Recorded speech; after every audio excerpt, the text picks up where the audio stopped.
Film diawali dengan memperlihatkan seorang biliuner yang memacu adrenalin dengan menaiki sebuah pesawat dengan kecepatan tinggi. Namun saat dirinya bermanuver tajam, tiba-tiba pesawatnya mengalami kerusakan mesin dan akhirnya 345 Tango Tango.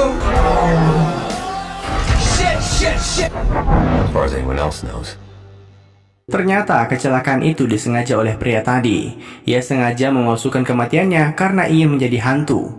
Maksudnya, seseorang yang sudah dianggap mati oleh pemerintah dunia, namun tetap hidup di balik bayangan dan menjalani kehidupan yang benar-benar bebas. Turn to those you loved. Comes freedom. I became a ghost. Pria tadi berinisial Wan, dan 3 tahun sejak aksi bunuh dirinya, kini ia berhasil mengumpulkan para hantu lainnya, dan mereka memiliki tujuan yang sama, yaitu meruntuhkan seorang presiden diktator. Siang itu di negara Italia, Wan mendatangi pengacara sekaligus bos mafia yang sering melindungi target mereka selama ini. Tujuannya untuk mencari petunjuk yang bisa menuntun mereka ke 4 jenderal ternama dari sang diktator. Tapi karena si pengacara itu tak mau bekerja sama, terpaksa mereka mencongkel bola matanya. See that? That's called skill. There's a cop looking right at us. Sayangnya, aksi mereka terbongkar dan kini dikejar oleh puluhan mafia bersenjatakan lengkap. Tapi kalian semua tak perlu khawatir karena di antara anggotawan terdapat orang-orang yang ahli di bidangnya masing-masing. Kita mulai dulu dengan memperkenalkan si driver yang sangat jago dalam mengemudi, dan ia dijuluki nomor 6 atau 6.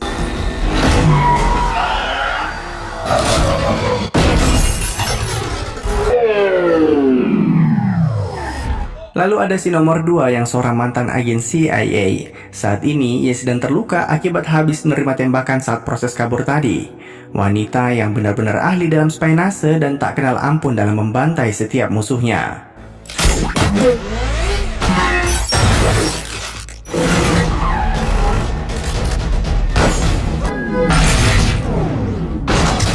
Dalam tim mereka juga terdapat seorang mantan dokter. Ia dijuluki nomor 5. Tak hanya ahli dalam dunia medis, ia juga ahli dalam merancang berbagai senjata kimia yang bisa mereka gunakan di kemudian hari. Rata-rata, anggotawan adalah orang yang sangat ahli di bidang yang mereka geluti, namun kecewa akan kehidupan yang begitu-begitu saja dan memutuskan untuk mengikuti jejaknya.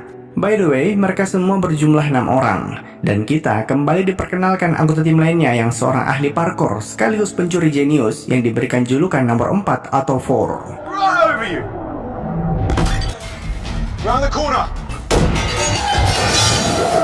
Kejar-kejaran belum berakhir, jumlah mafia yang mengejar mereka seakan tak ada habisnya. Bahkan musuh mengerahkan helikopter untuk memantau pergerakan mereka dari udara. Makanya, untuk mengelabuinya, Six kemudian memiliki ide gila dengan masuk ke sebuah museum dan menjadikannya sebagai jalan pintas. Hang on.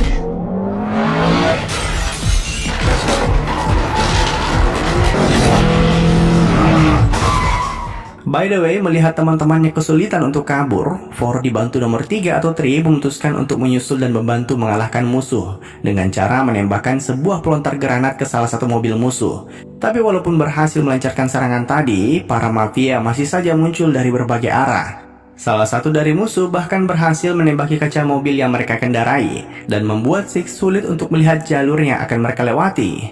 Dan akhirnya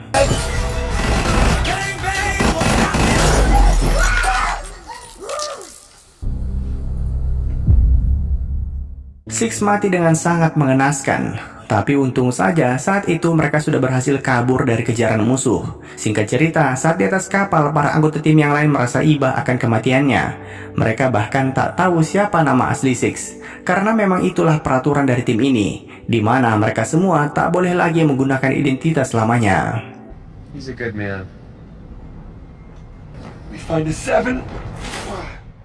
Di lain sisi kita kemudian diperlihatkan seorang sniper bernama Blaine sedang bertugas di wilayah konflik. Saat itu ia sudah akan menembak sebuah mobil yang dicurigai sebagai perangkap musuh. Namun saat dirinya akan melumpuhkan mobil itu, pimpinannya tak kunjung memberikan izin untuk melepaskan tembakan. Hingga akhirnya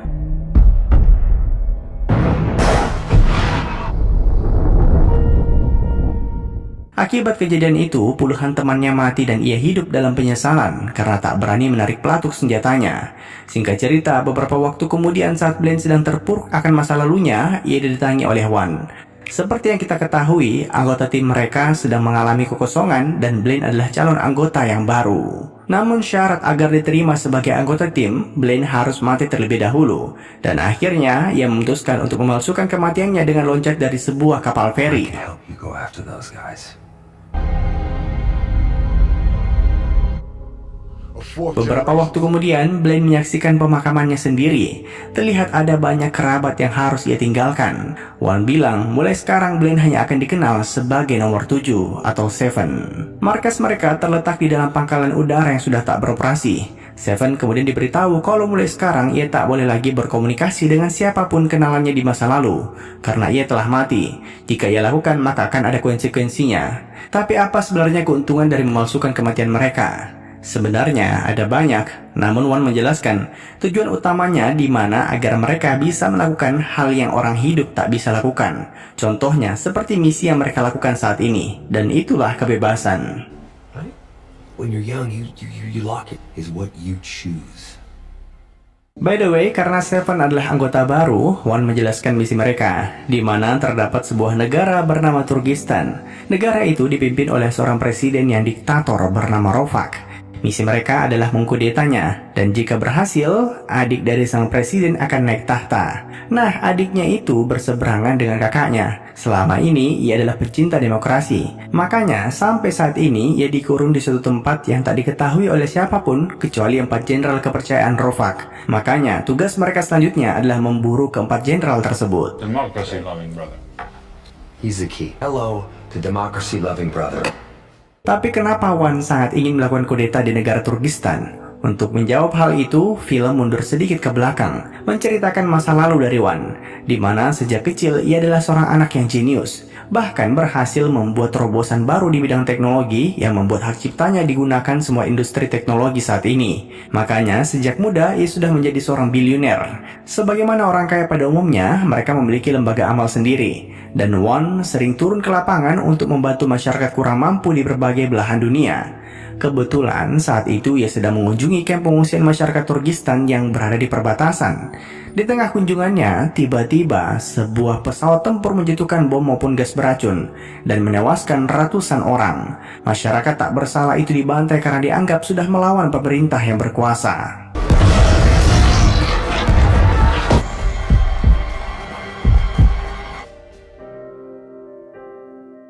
Berita mengenai pembantaian itu sebenarnya diliput oleh berbagai media asing, tapi tak satu pun dari negara yang mampu menghentikan kekejaman Rovak. 6 bulan kemudian, di saat Wan masih terbayang-bayang akan kejadian kemarin, ia tak sengaja bertemu Rovak di sebuah pertunjukan opera di Perancis. Dan kebetulan setelah menonton pertunjukan tadi, keduanya ke meja bar untuk pesan minum. Disitulah Wan menyindir kekejaman Rovak terhadap masyarakatnya. Namun, ia menganggap kalau semua itu diperlukan untuk menertibkan sebuah negara. Heroes always win. It's bullshit. Dari situlah Wan sadar kalau orang-orang sepertinya tak akan bisa tersentuh oleh hukum. Ia juga sadar kalau uang yang ia gelontorkan selama ini di berbagai badan amal tak akan mengubah dunia selama masih ada orang-orang seperti Rovak yang berkuasa. Makanya, Wan memutuskan untuk melakukannya sendiri. Kebetulan, ia memiliki uang yang bisa dibilang tak terbatas. I'm gonna do this myself. So here we are, good inventor. Created a lot of tech, tracking. Oke, kembali ke masa sekarang, di mana sebelum mengkudeta Rovak, mereka harus berhasil menemukan adiknya. Fakta menariknya, adik Rovak dulu sempat kabur ke luar negeri, namun berhasil ditangkap oleh CIA, yang kebetulan waktu itu misi tersebut dipimpin oleh nomor 2. Jujur saja, ia merasa bersalah setelah tahu kalau selama ini ia telah bekerja pada pihak yang salah. Makanya si nomor 2 bergabung bersama Wan untuk menebus dosanya. Anyway, setelah berhasil meretas ponsel dari pengacara Rovak kemarin, mereka mendapatkan info kalau para jenderal akan berangkat ke Vegas untuk menemui seorang pedagang senjata ilegal. Tanpa basa-basi, mereka semua ke sana dan tentunya dengan berbagai penyamaran. Dari jauh, Wan berhasil menguping percakapan para jenderal, di mana mereka akan membeli berbagai senjata kimia untuk digunakan menindas para pemberontak. Dan begitu transaksi selesai, para jenderal menikmati indahnya Vegas dengan mabuk-mabukan serta menyewa beberapa biduan. Saat itulah nomor 2 dan 3 beraksi, karena kalau soal bantai-membantai, mereka berdualah ahlinya.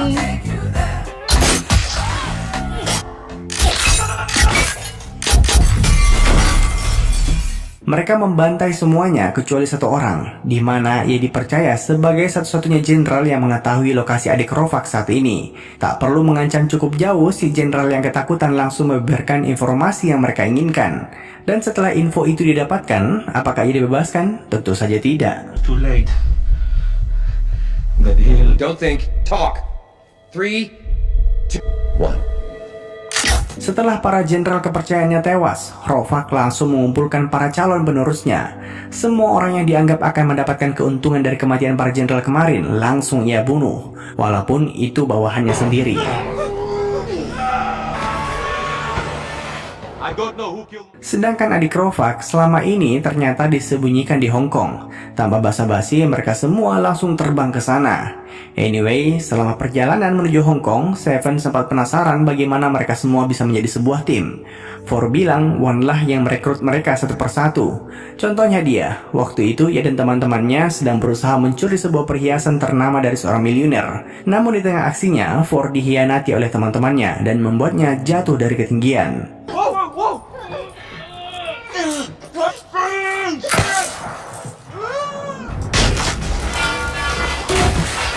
I'm rich. Begitu bangun, dirinya sudah dalam kondisi terikat dan Wan menodongnya dengan sebuah senjata. Hal itu ia lakukan untuk menguji seberapa berani dirinya dalam menghadapi kematian. Dan akhirnya, Four ditawari untuk menjadi anggota tim. You gonna do it? Fucking do it! You're there now! Fucking do it! Ooh, I never thought I'd meet a FMS Hong Kong.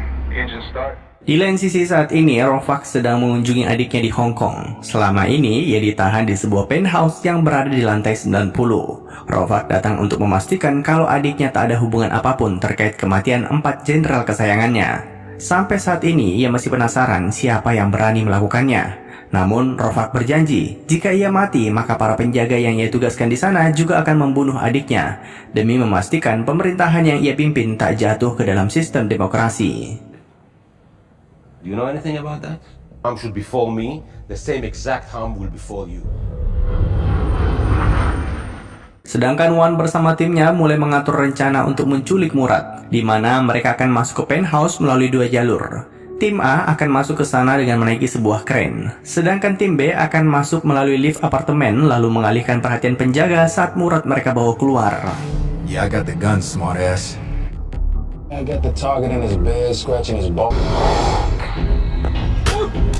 Dan tanpa panjang lebar, aksi pun dimulai, di mana sang dokter langsung melemparkan gas tawa untuk membius seluruh penjaga di lobi apartemen. Dengan begitu, nomor 2 dan 3 berhasil mengakses lift apartemen tanpa kendala. Sedangkan Four sejak awal sudah berhasil masuk ke penthouse, namun ia harus bersembunyi di dalam kolam renang, akibat dikerumuni para penjaga yang curiga dengan pergerakan keren yang menjulur ke teras penthouse. You gotta talk.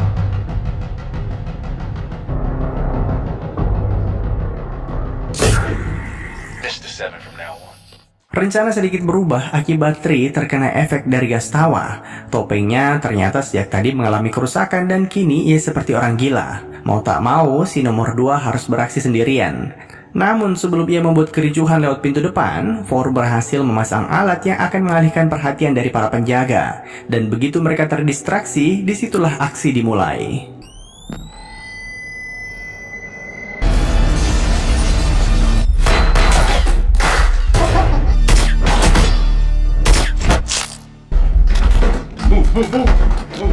Four segera menculik Murad untuk dibawa kabur melalui lift. Tapi rencana itu harus berubah karena penjaga di sana terus berdatangan. Yang tadinya harusnya cuma ada 7 bodyguard, kini mereka harus melawan belasan pasukan tambahan.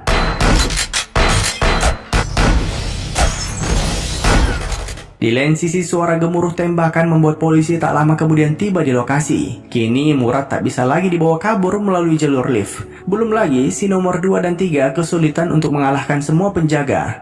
Makanya, Seven kemudian terbersit sebuah ide, di mana ia menembaki kaca kolam renang di lantai atas, dan membuatnya pecah hingga menghanyutkan hampir seluruh penjaga yang ada.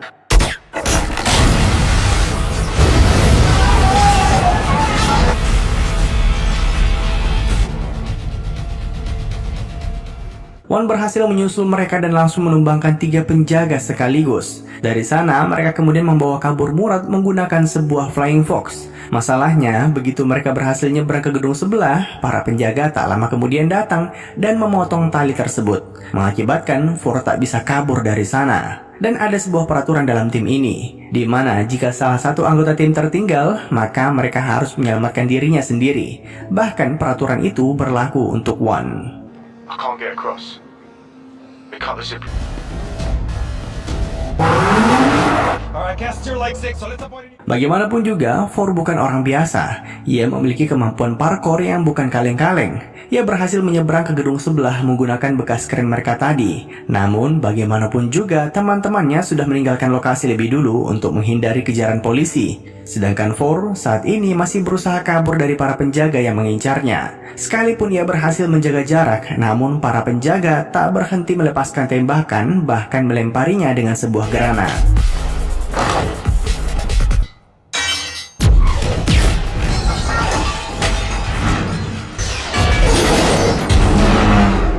Hingga akhirnya ketika For pikir dirinya sudah berhasil lolos dari kejaran musuh, ia kembali diterjang oleh salah satu penjaga. Dan For kini tak bisa lagi kabur. Di saat itu terjadi, Seven tak tega mendengar temannya dalam kesulitan. Ia pun memaksa seluruh anggota tim untuk berhenti sebentar. Awalnya Wan menolak, namun akhirnya Seven diberikan waktu singkat untuk menyelamatkan teman mereka. I'm not leaving him behind. We're all we got.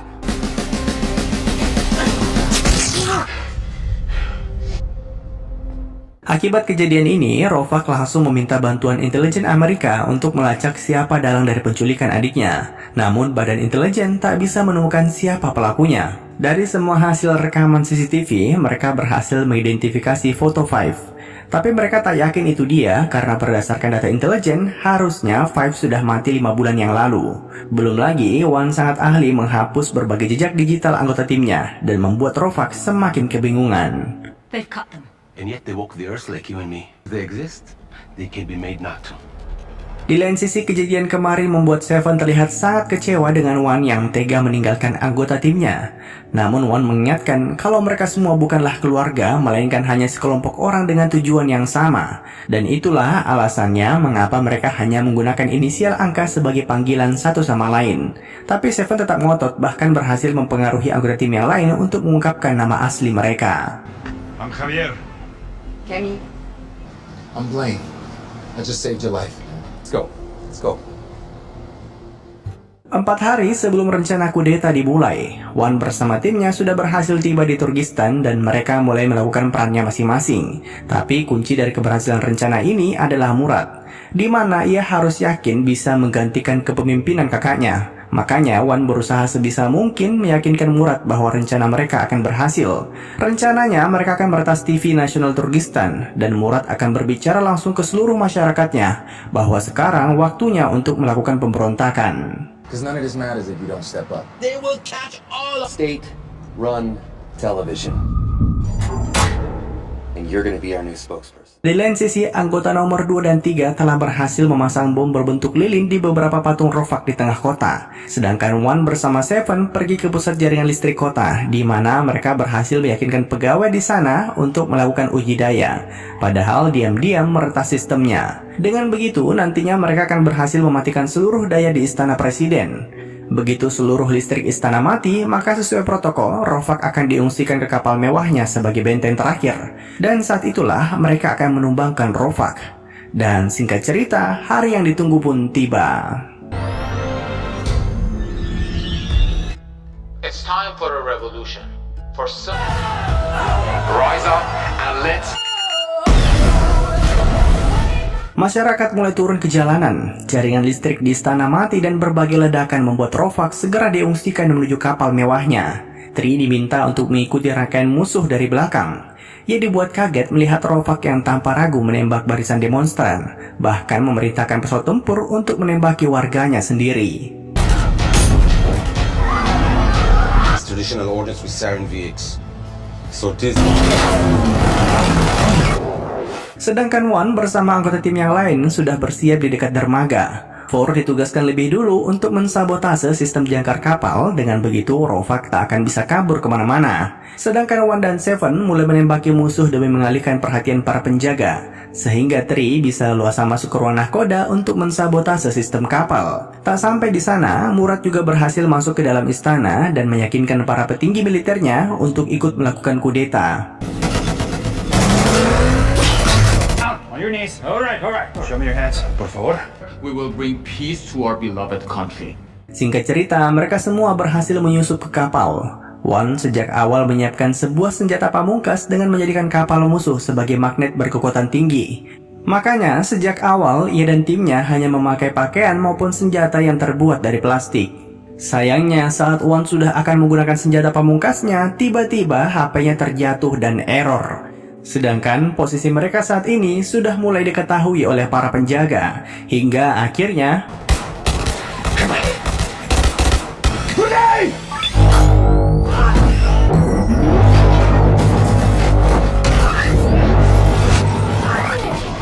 hampir semua penjaga mengalami luka parah akibat teknologi One tadi. Bahkan, ia kembali mengaktifkannya ketika harus berpapasan dengan musuh. Namun sayangnya, ponsel yang ia gunakan untuk mengontrol teknologi tersebut tiba-tiba rusak akibat terkena serangan. Dan kini, mereka harus kembali mengalahkan musuh dengan cara biasa.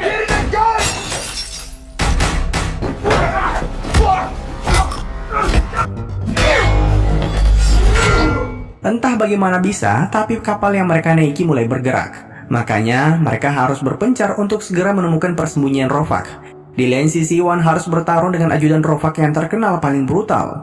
Saat itu terjadi, si ajudan tak sengaja menekan ponsel One dan mengaktifkan bom yang sudah ia pasang di setiap sisi kapal.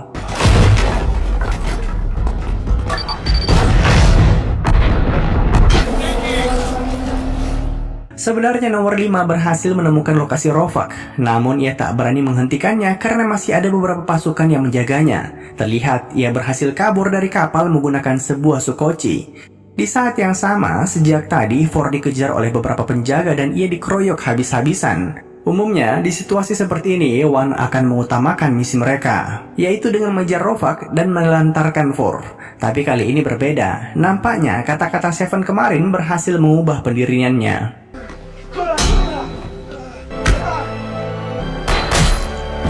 There you are.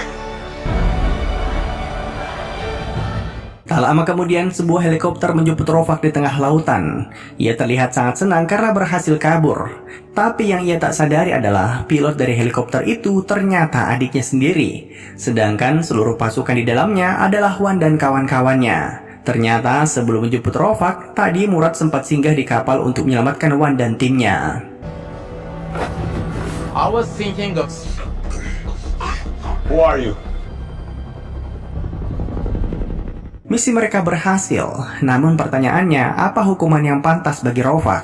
Ternyata hal itu sudah mereka pikirkan jauh-jauh hari, di mana ia dibawa ke kamp pengungsian masyarakat yang selama ini ia sakiti. Dari sana, Rovak kemudian dijatuhkan di tengah kerumunan warga yang sudah lama menginginkan keadilan. Kill me here! Kill me here! No! No!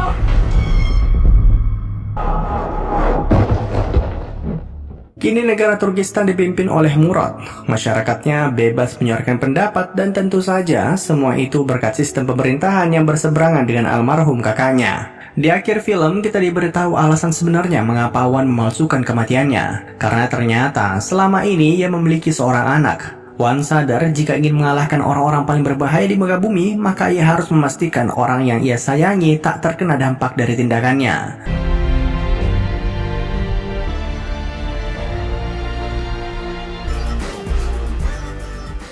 Dan dengan begitu, film pun tamat. Nah, terima kasih telah menonton. Sampai jumpa di film selanjutnya. Jangan lupa komen, like, dan subscribe.